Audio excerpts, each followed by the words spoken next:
Well, welcome back to Rohrich Knose, episode 6. And we're especially delighted today to have a special guest. And it's a Zoom guest from New York. And it's Stav Brown. She's an amazing physician. And she's doing a 2-year research fellowship, right?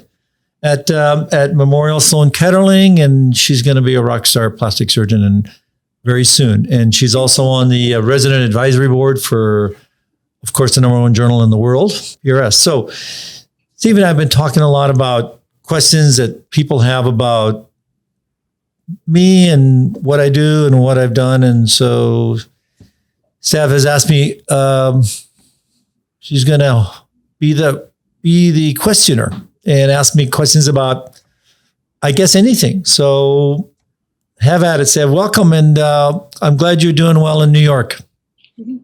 Hi, Dr. Rohrich. Thanks so much for your kind introduction and for having me in your podcast. So I'd like to start off with a few lines from one of my favorite editorials that you wrote for PRS.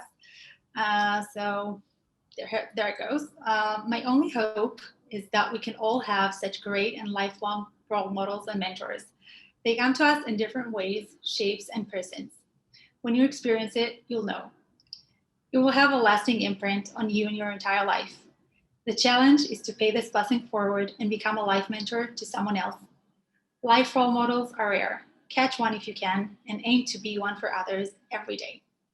Oh, that's Beautiful. Great. Well, thank you. So there are significant differences between role models and mentors, and you've written about it in many PRS editorials. And however, if you're lucky, they're the same person. And I consider myself very lucky. As you're definitely both for me personally, both a role model and a life mentor. And I think for me and for so many other people in different ages and phases of their career, in and out of plastic surgery, you are the role model. You're a role model for hard work, for dedication, for commitment, for striving for perfection and actually being the best in what you do in life. And last but not least, giving back and teaching the next generation. It's so rare that such skill and so much caring are embodied in the same person. So as a true giant in plastic surgery, a thought leader and a pioneer in aesthetic surgery, the ultimate perfectionist and who taught an entire generation of plastic surgeons, we got many, many questions from residents, fellows, and attendings from all over the country. And since we have just 20 minutes to go, we picked the best ones. It was certainly a hard choice because many of them were great. But let's get started. Okay. Ready to rock and roll? We're ready to rock and roll. Yeah. So I'm going to start with my question because I'm very curious about it.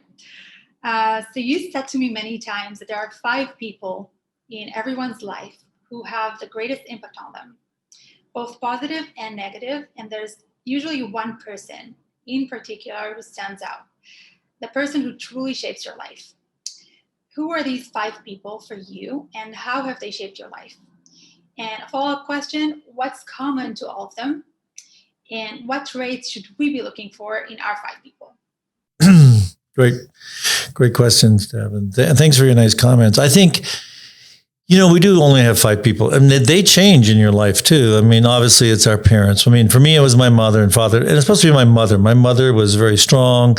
She was German, Russian. She didn't speak hardly any English, but she really epitomized hard work, focus, and, the energy that drives all of us. And so that would be one. My father was the tough guy, at least early in life, but, my mother really was, as you know, she really ruled the roost.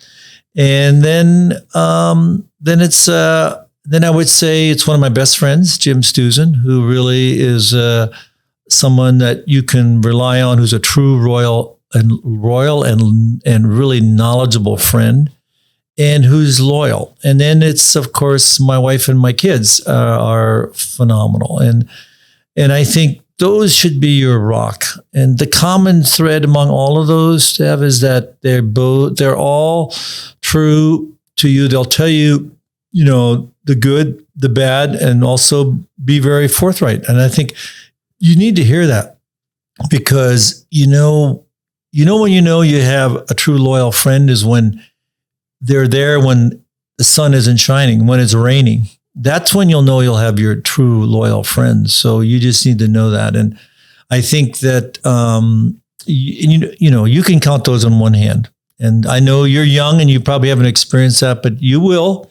So when it's raining, you'll know who's with you. Sounds good. Great advice for sure.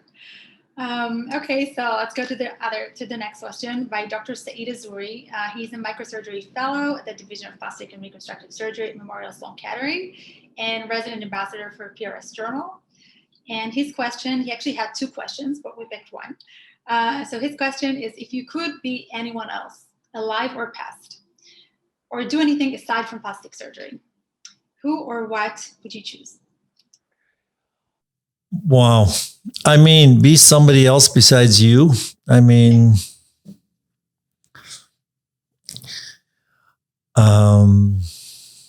you could be somebody that's, you could be Michelangelo, you could be Abraham Lincoln. I mean, you want to be somebody that makes a difference. I mean, I think everybody makes a difference in their life. So I would say you should try and be the combination of a few people. The courage of a George Washington, the ability to stand firm of Abe Lincoln, and somebody like Jesus Christ that actually, made an imprint on all of us. So I think you should combine the best of the people that you admire and not just say it's one person. Because, one thing is nobody's perfect. When you look at the history of all of the great leaders, at least in this country, they were normal human beings, but they rose to the occasion. George Washington, Abraham Lincoln, they rose to the occasion, became great because of who they were, but the situation also that drove them. And I think that's what is remarkable about each one of us. So all of us has some of that in us. And I think, so you should do a combination of each. Mm-hmm. And what would you do if not plastic surgery? What other profession would you go?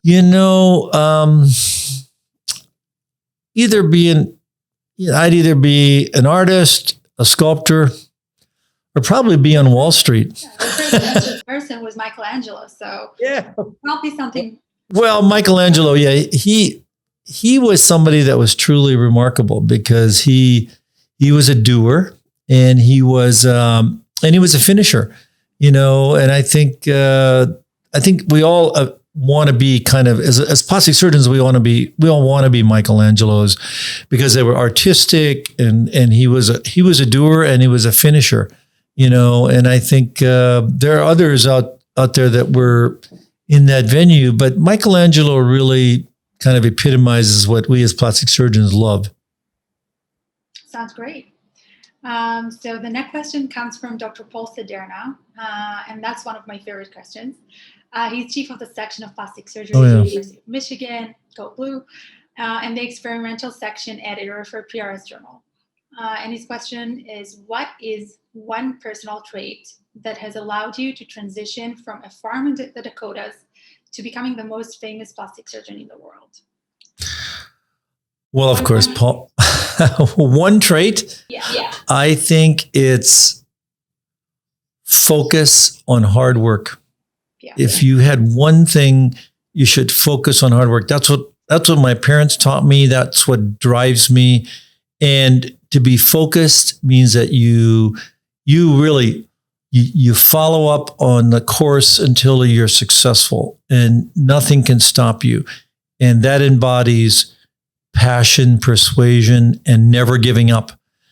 And I think that's what drives people to success. People say, wow, the harder I work, the more successful I become. I mean, that's what Abraham Lincoln, actually Benjamin Franklin probably said that, and probably many people before him. But I think that's really what is the ultimate thing, is hard work and focus on what you want to be and what you want to do.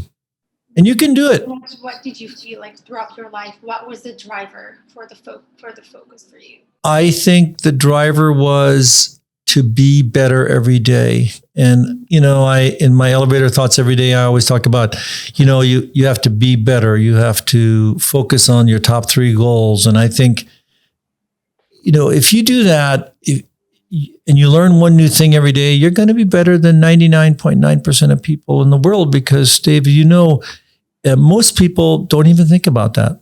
They don't even think about that at all. They just want to kind of get on with the day. But, time is the one thing that's free, but we can never ever get it back. So every day is precious. And, when you're young, you say, oh, that's not true. But, every day is precious. And, you should rejoice with every day, even if it's a bad day.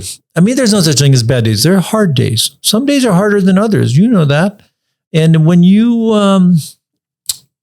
you need to have hard days so that you can enjoy the good days. It's kind of like, when you're at the top of a mountain, it's okay, but all you do is see the next crest. Yeah, even flowers need showers to grow. You're right. Awesome. So that actually brings us to the next question. It's kind of like an invited question now. So it's from Dr. Jesse Taylor, and he's the chief of the Division of Plastic and Reconstructive Surgery at Children's Hospital Philadelphia and associate editor for PRS Journal. And his question, he had a few questions. We picked one. Tell us about the darkest moment in your life, and how did you handle the challenge that you faced? And a follow-up question, any advice for young surgeons facing challenges?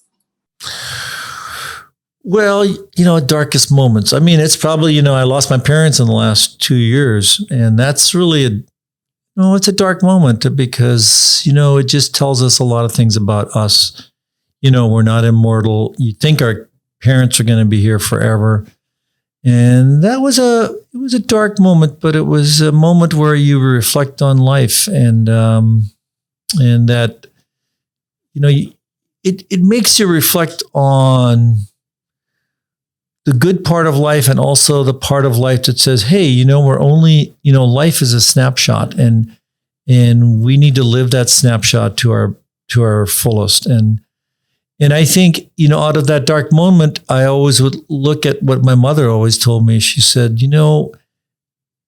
every day is going to be your best day, and you've got to live that day to your best. And I tried to do that and honor her when she passed 2 years before my dad. And so, but, out of that, you grow stronger. I know there's many things that, what does not kill you will make you stronger many times. And believe me, there are many things in life that you'll go through that will make you strong. And you just have to persevere. And I think perseverance is a very important trait to have. And what helped you to? I think, my belief in a higher spirit, believing in God, and believing that, like my parents are in a good place. They're actually together. My dad was never the same after my mother passed. And so now they're together, they're having fun, and I think that's great. And I think, everybody's got to make peace with themselves and with each other. And when you do that, you become a happier person. Great. So what advice do you have for younger plastic surgeons who face challenges and obstacles on the way? Well, there's several things. One is, you'll have hard times. I mean, there were days where I would work 5 days in a row. I remember when I was at the Mass General, there was 5 days we never slept and worked and operated. I think you have to do several things. There's always light at the end of the tunnel. Never, ever give up. Tomorrow will be a better day. It always is. And it'll be a new day. And you should never, ever look back, because the rearview mirror is small and the windshield is huge. So look forward, never, ever give up, and always give back.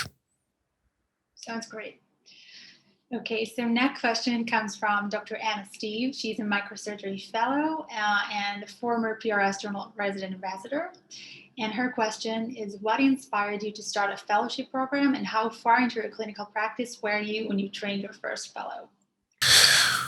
Well, we have had fellowships you mean, is it an aesthetic surgery or anything else? Just any fellow? Yeah, your fellowship. Oh, we've had fellows ever since I, ran our residency at UT Southwestern, but I think fellows are important if you want to do extra training after you've completed your plastic surgery training. And it just makes you, a step apart. And, I did a couple of fellowships. I did pediatric craniofacial fellowships and I did hand and micro. So I guess I didn't know what I wanted to do, but I think fellowships are important because they help you focus on what you want to eventually do. And then also it makes you an expert. I mean, the pathway to becoming an expert means that you have to learn what everybody else has learned, and then you have to go one step further.